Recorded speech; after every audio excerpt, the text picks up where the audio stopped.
Bonjour, aujourd'hui dans cette vidéo, je voudrais répondre à la question comment choisir le matériel Montessori pour son enfant. Quand on voit effectivement la profusion de tout ce qui existe, labellisé, estampillé Montessori dans les espaces culturels et les grandes surfaces, que ce soit des livres, des jeux et autres matériels, on ne sait plus trop où donner de la tête et on ne sait plus trop lequel choisir, quel jeu, quel livre, quelle activité va vraiment aider mon enfant dans son développement. Alors pour ça, j'ai décidé de vous emmener avec moi pour aller regarder dans un espace culturel un petit peu ce qui était proposé et ce qui me semblait intéressant ou moins intéressant. Et pour ce faire, je me suis appuyée bien sûr sur la lecture du livre de Maria Montessori elle-même, L'enfant, qui est repris dans certaines activités, sont repris dans le livre de Céline Alvarez, Les lois naturelles de l'enfant. Voilà, c'est parti, venez avec moi, on y va.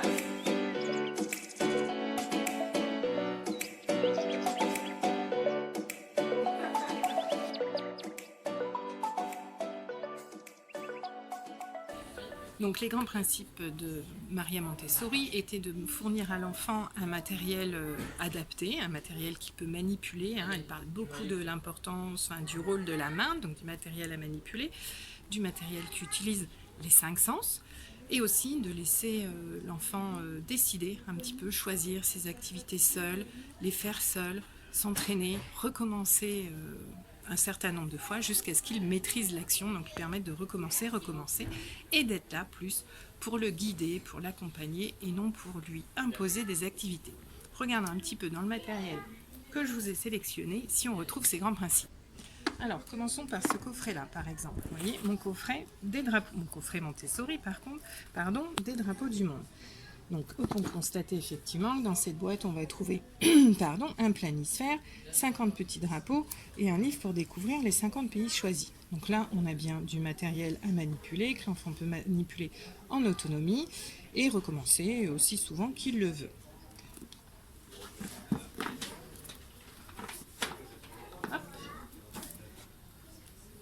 Continuons avec le même genre de coffret, donc mon coffret Montessori du corps humain, où là on va avoir aussi 12 organes en feutrine, donc là je pense que c'est un petit clin d'œil aux 5 sens et au côté agréable à toucher, un livre, 13 cartes et un poster. Donc on a aussi du matériel à manipuler, à utiliser en autonomie, donc je dis encore une fois, pourquoi pas.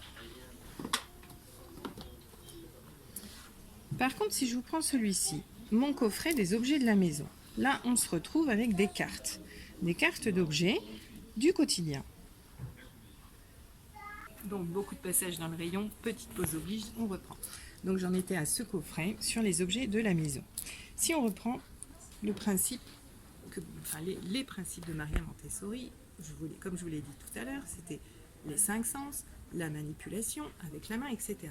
Est-ce que vous ne pensez pas qu'il sera beaucoup plus intéressant pour votre enfant, pour savoir ce que c'est qu'un verre, une brosse, du dentifrice ou je ne sais quoi, de manipuler des vrais objets? Maria Montessori insistait aussi sur le fait d'utiliser du vrai matériel, des vrais objets et pas une imitation dans les jeux pour enfants comme la dinette par exemple. Donc est-ce que vous pensez que pour construire ces mots de vocabulaire, ce langage, il ne sera pas plus intéressant d'utiliser le vrai matériel, éventuellement des photos du vrai matériel, que ces cartes ici, qui ne sont pas du tout réelles en fait.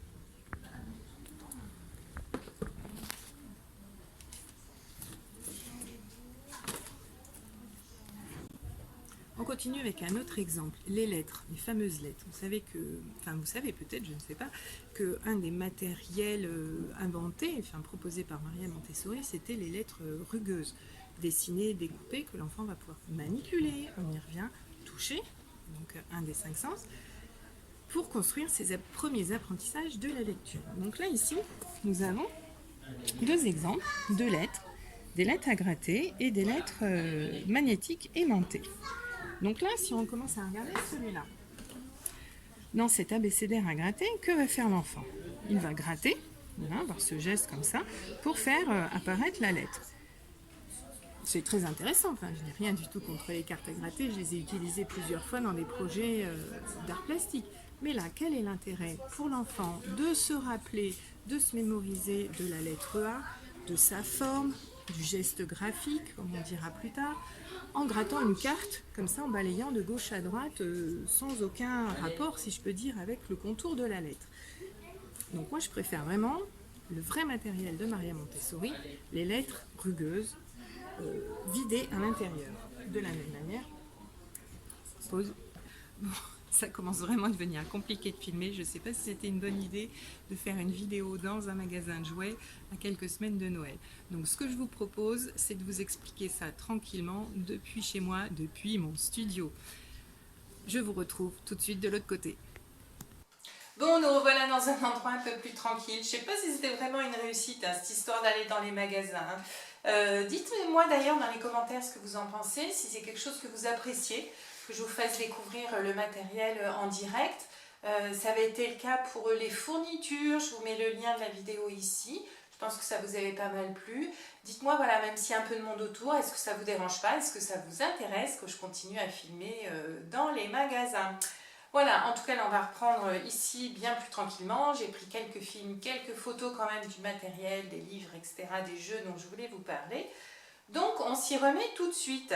Donc, on en était, voilà, aux lettres pour apprendre à lire, identifier les lettres, déjà, le nom des lettres, etc. Les lettres avec le label Montessori. Donc, je vous avais montré, voilà, l'abécédaire à gratter. Bon, je vous ai dit bof bof, et on s'était arrêté donc sur ces petites lettres aimantées. Alors bon, l'idée est sympa, c'est voilà, comme le préconise Maria Montessori, du matériel qu'on peut manipuler librement, en autonomie, quand on veut et autant qu'on veut. Donc ça c'est sympa. Maintenant, moi ce que je regrette, c'est que dans ces lettres-là, comme je vous le disais, il n'y a pas le côté utilisation des 5 sens. Donc Maria Montessori, elle proposait d'utiliser des lettres rugueuses. Donc j'ai trouvé un coffret, voilà, il est là.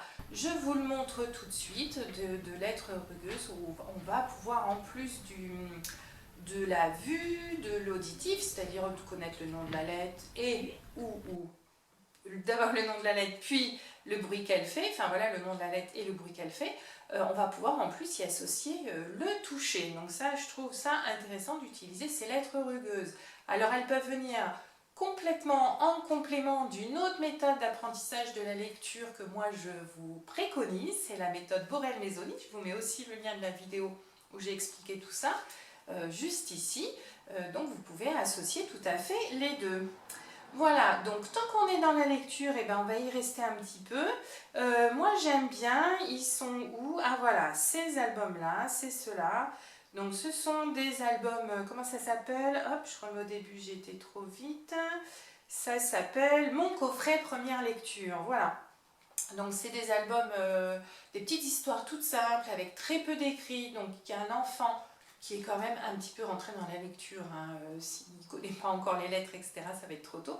Mais qu'un enfant qui commence à être un peu rentré dans la lecture va pouvoir lire tout seul, va pouvoir s'approprier. Donc on retrouve toujours la même chose, mettre du matériel adapté à disposition qu'il va pouvoir utiliser autant qu'il veut en autonomie, en vous demandant de l'aide s'il a besoin. Donc ça c'est sympa. Par contre, la méthode qui est proposée, comment elle s'appelle? C'est celle-là, mon premier livre de lecture Montessori. Alors je vous ai filmé, enfin j'ai essayé parce que avec le téléphone d'une main et puis tourner les pages de l'autre, c'était pas évident. Mais j'ai essayé quand même de vous filmer quelques pages, voilà, de cette méthode où on voit en fait que c'est pas du tout progressif. On commence pas par les sons simples puis complexes, on présente tout de suite des sons complexes, des doubles consonnes, enfin on mélange les mots-outils et les sons, enfin vous l'aurez compris, voilà, celle-là je suis pas fan. On continue. Alors, un autre jeu, voilà, on laisse passer le camion. Un autre jeu que j'ai pas mal aimé aussi, c'est ce jeu qui permet, comment il s'appelle? J'ai pas... Voilà, le jeu pour découvrir les couleurs, 63 couleurs.